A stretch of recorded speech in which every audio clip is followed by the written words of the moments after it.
Have you ever wondered how banks can lend out so much money while still keeping your deposits safe? It's like magic, right?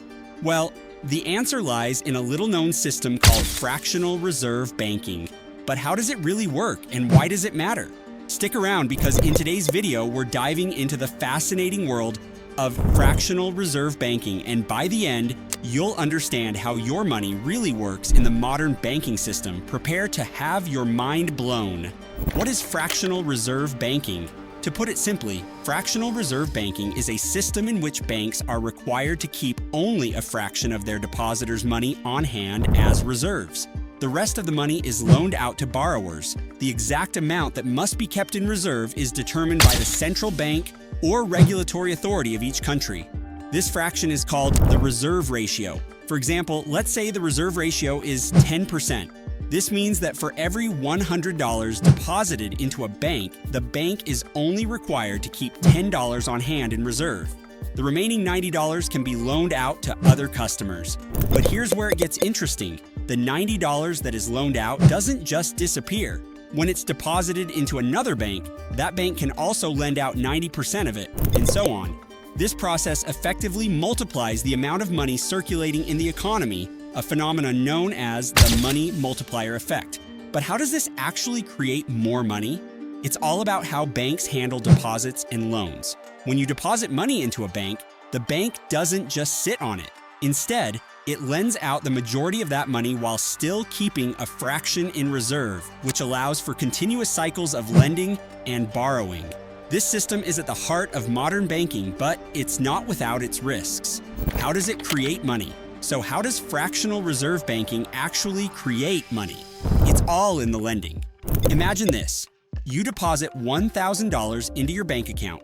The bank, under a 10% reserve requirement, holds $100 in reserve and loans out $900 to another customer. That $900 is then deposited into another bank where $810 is loaned out, and the cycle continues. Each time the money is deposited and loaned out, the banks are effectively creating new money. Even though only $1,000 was originally deposited, by the time it's been loaned out several times, the total money circulating in the economy has increased significantly. This process is what's known as money creation through fractional reserve banking. It's important to note that this doesn't mean physical money is being printed.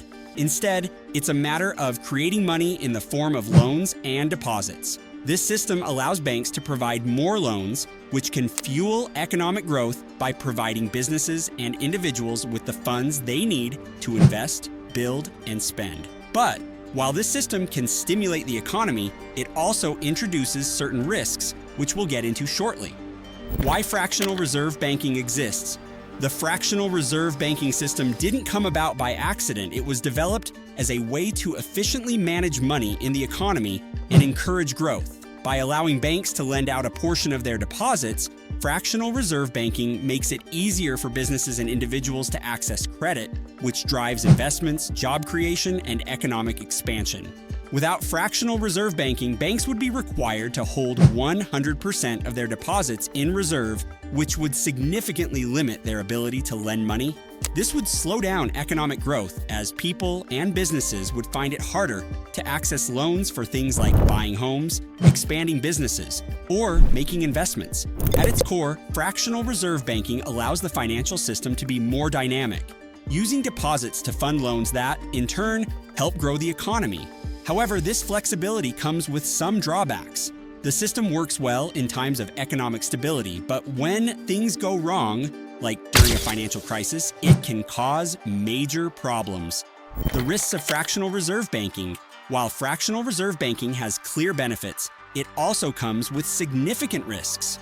One of the biggest risks is the potential for bank runs. A bank run happens when a large number of customers lose confidence in a bank's ability to return their deposits and rush to withdraw their money all at once. Since the bank only holds a fraction of its deposits in reserve, it quickly runs out of cash, which can lead to the bank collapsing. The financial crisis of 2008 is a prime example of how fractional reserve banking can contribute to financial instability. In the lead up to the crisis, banks were lending out large amounts of money, much of it for risky mortgages. When the housing market crashed and borrowers defaulted on their loans, banks faced massive losses, and the entire financial system was at risk of collapsing. Many banks didn't have enough reserves to cover their obligations, leading to widespread panic and a series of bank failures. To prevent bank runs and other risks, central banks like the Federal Reserve step in to act as a lender of last resort, providing emergency funds to banks that are facing liquidity issues. This safety net helps stabilize the banking system, but it also means that the entire economy is interconnected, and if one part of the system fails, it can have ripple effects throughout the global economy. How central banks regulate fractional reserve banking. To ensure that fractional reserve banking doesn't spiral out of control, central banks play a crucial role in regulating the system. Central banks like the Federal Reserve in the United States or the European Central Bank in the Eurozone set the reserve requirements for commercial banks. By adjusting the reserve ratio, central banks can influence how much money banks are able to lend out, which in turn affects the overall money supply in the economy. For example, if the central bank wants to slow down inflation, it might raise the reserve ratio, forcing banks to hold more money in reserve and reducing the amount they can lend out. Conversely, if the central bank wants to stimulate the economy, it might lower the reserve ratio, allowing banks to lend out more money and increasing the money supply. Central banks also use other tools like interest rate policies and open market operations to control the flow of money in the economy.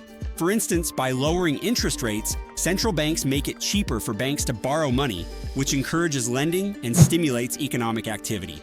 On the other hand, raising interest rates makes borrowing more expensive, which can slow down the economy. In this way, central banks act as the gatekeepers of fractional reserve banking, ensuring that the system works smoothly while minimizing risks like inflation or financial crises. The impact of fractional reserve banking on the economy. Fractional reserve banking has a profound impact on the economy. By allowing banks to lend out more money than they actually have in reserves, this system helps to fuel economic growth. Loans made through fractional reserve banking allow businesses to expand, consumers to purchase homes, and governments to finance projects. This continuous cycle of lending and borrowing helps drive investment, job creation, and innovation. However, the system also has its downsides. Because fractional reserve banking increases the money supply, it can contribute to inflation where too much money chases too few goods, leading to rising prices. Additionally, as we saw during the 2008 financial crisis, the system can create vulnerabilities in the economy when too many risky loans are made and banks don't have enough reserves to cover their losses. If you found this explanation helpful, don't forget to like this video, subscribe to the channel, and hit the notification bell so you don't miss any future videos. Let us know in the comments what surprised you most about fractional reserve banking. Thanks for watching, and we'll see you in the next video.